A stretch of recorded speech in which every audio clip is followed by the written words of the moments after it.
राजगढ़ में एक राजा बड़ा ही समझदार था और चालाक भी। वो अपने हर महल को बड़े ही शौक से सुंदर बनवाया करता था।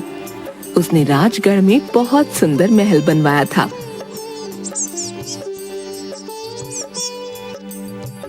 राजा बहुत परेशान था, ये सोचकर कि नए महल में ऐसी कौन सी आफत आ गई जो उस महल में रहने से सब डर रहे हैं।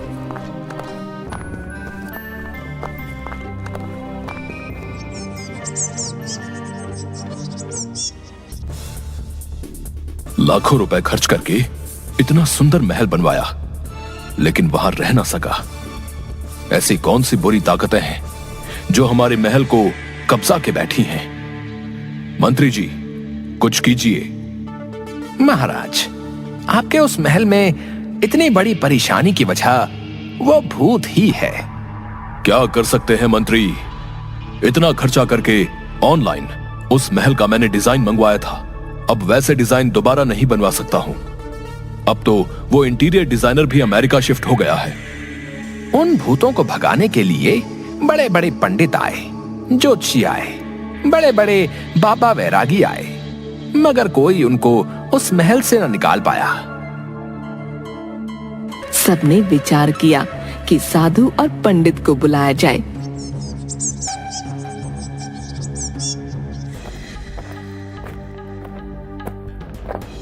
ये काल भैरव की भूतों की भागी हुई मंडली है, उसको कोई निकाल नहीं सकता।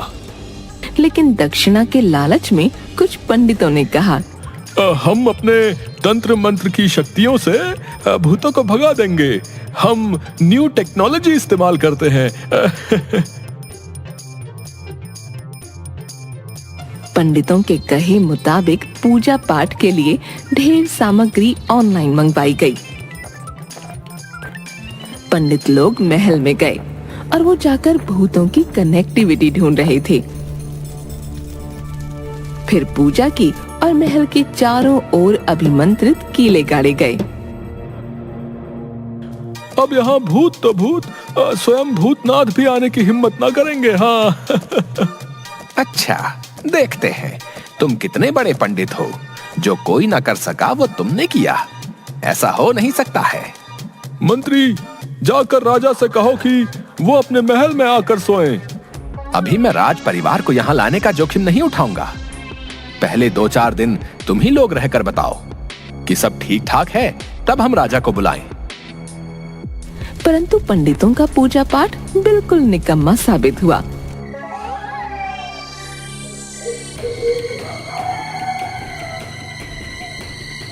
रात के वक्त जब भूतों में जोर आया तो उन्होंने इन पंडितों को भी उठा उठा कर फेंकना चालू कर दिया।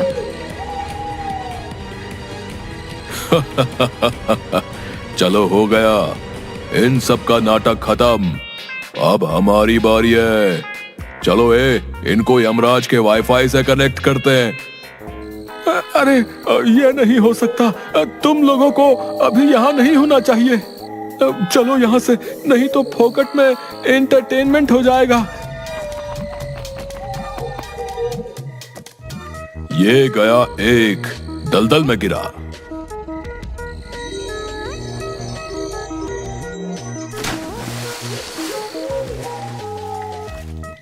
भूत भाई, मेरी ओला बुक कर दो, मैं अभी निकल जाऊंगा।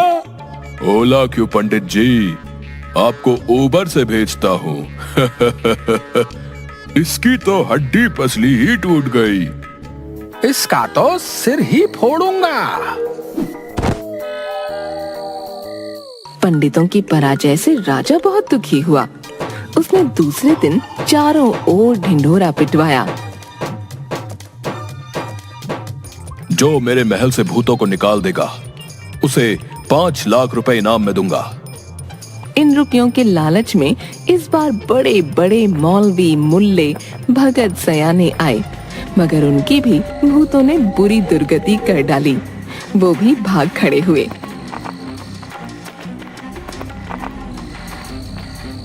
परंतु राजा अभी अपनी जिद पर अड़ा हुआ था और अपने मंत्रियों से कहा, मंत्री, तुम देश विदेश में ढिंडोरा पिटवा दो, कि जो व्यक्ति इस महल से भूतों को निकाल देगा उसे राजा अपनी राजकुमारी का पति बनाकर आधा राजपाट सौंप देगा।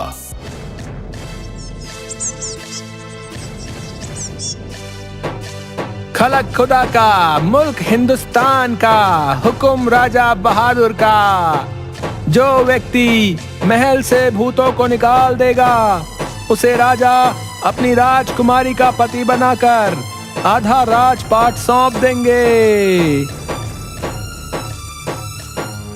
मगर कोई न आया। नगर में चारों तरफ खबर फैल गई। नगर के लोगों ने महल के आसपास तक जाना बंद कर दिया था। यहाँ तक कि महल के पास से जो भी गुजरता तो भूत उसको उल्टा वहीं लटका देते।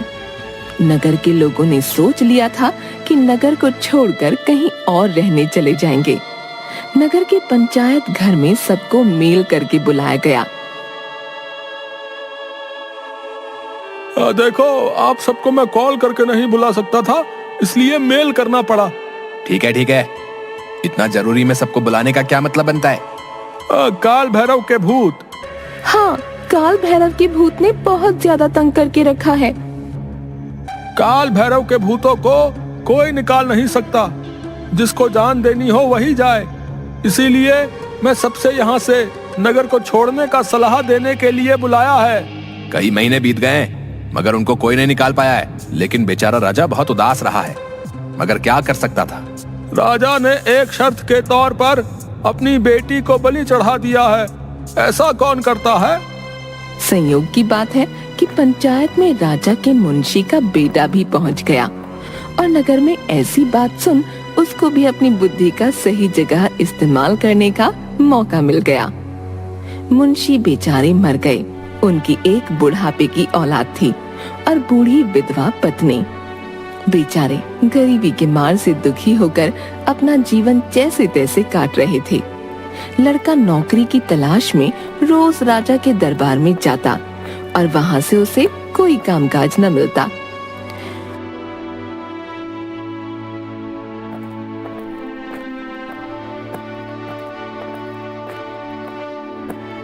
बेचारे माँ बेटे भूख से बिलखने लगे।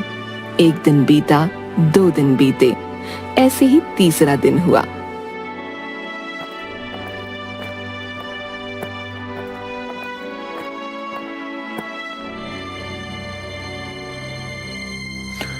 भूतों के महल में चला जाए। सोचते सोचते एक तरकीब उसके दिमाग में आई। झटपट उठा और अपने स्वर्गीय पिता का कमलदान लिया। एक पट्टी उठाई, एक टाट का बोरा और पैना चाकू भी संभाल कर टेंट में रखा। फिर लालटेन लेकर माँ से बोला, माँ, मैं बाहर काम पर जा रहा हूँ। जो लौट कर ना आऊँ तो राजा के यहाँ से पूछ लेना कि मेरा बेटा कहाँ गया। तुम्हें पता लग जाएगा। बेचारी बुढ़िया समझ ही नहीं पाई, बेटा कहाँ जा रहा है। कोई जवाब न देते हुए बेटा वहां से निकला और सीधा भूतों के महल में जा पहुंचा। महल के बाहर शानदार फाटक था। वहां राजा के सिपाही पहरा दे रहे थे। मुंशी जी के बेटे ने कहा, फाटक खोल दो, मैं भूतों से लड़ने आया हूँ। सिपाही हंस पड़े।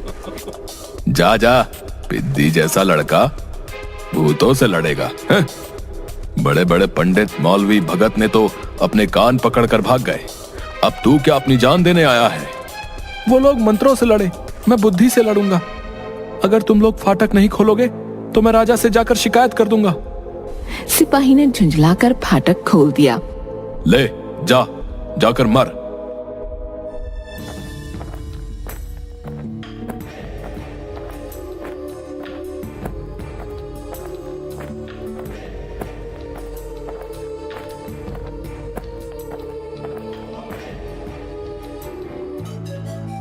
तालाब के किनारे एक बोगी बंधी थी।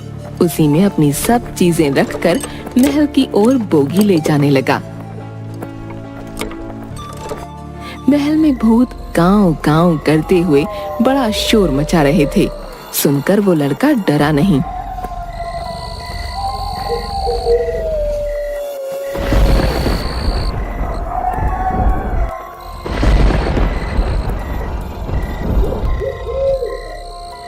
काल भैरव को तुम्हारे यहाँ रहने का पता चल गया है और मैं तुम्हारी खबर लेने के लिए ही यहाँ आया हूँ।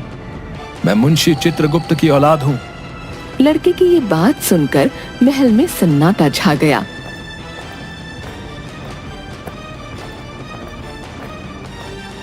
और ऊपर जाकर फिर जोर से बोला, मैं काल भैरव के हुक्म से आया हूँ। उनके जितने भूत भागे हैं वो सब मेरे सामने आए और अपना अपना नाम लिखवाएं। अगर नहीं लिखवाएंगे तो आधे पहर के भीतर वीरभद्र की टोली आकर भूतों को आसमान में ही जला डालेगी। भूतों में खलबली मच गई। सब एक दूसरे के चेहरे देखने लगे। मुंशी जी के बेटे ने फिर ललकारा, जो मेरे पास आकर अपना अपना नाम नहीं लिखवाएगा उसको सजा दी जाएगी। भूत बेचारे डरते कांपते आए। लड़का सबके नाम पूछने लगा। वही खाते में टाके और फिर चाकू निकाल कर कहा, बैठो, तुम्हारी नाक काटेंगे। भूत डर कर गिड़गिड़ाने लगे। अब नहीं नहीं, तुम ऐसा ना करना। अगर नाक कट गई तो हम लोगों की इज्जत नहीं रहेगी। हम लोग ऐसे कैसे हम लोग जा पाएंगे? मुझसे कॉमेडी कर रहे हैं? मुझसे कॉमेडी कर रहे हो? चित्रगुप्त को लाइव पता चल जाता है। आजकल इंटरनेट का जमाना है। काल भैरव की आज्ञा से तुम्हें सजा तो अवश्य ही दी जाएगी, चाहे नाक कटवा लो या फिर आग में जलो। हार कर भूतों का मुखिया बोला, अब आप हमारी नाक ही काट लें, मगर जीने दें। नाकें कटवाओ और राजा का राज्य छोड़कर 500 कोस दूर भाग जाओ, और अब लौट कर आए तो इन्हीं कटी हुई नाकों से हवन करके तुम्हें जलाया जाएगा।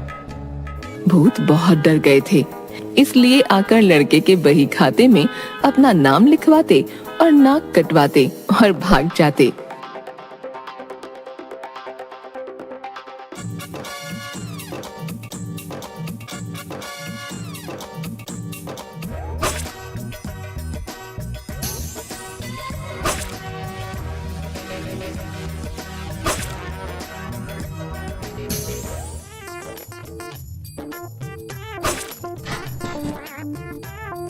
मुंशी जी के बेटे ने सबकी नाकें एक बोरे में भरी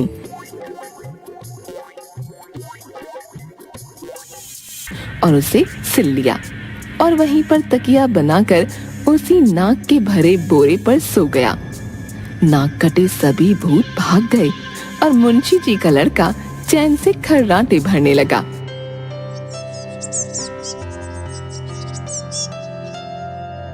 सुबह होते ही सिपाही आए कि महल से लड़के की लाश निकालने। ये तो लगता है मर गया है।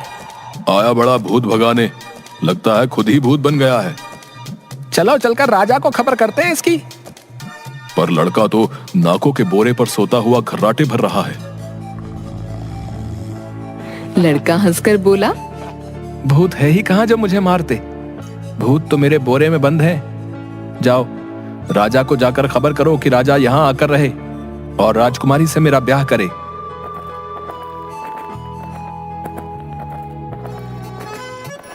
ऐसा ही हुआ।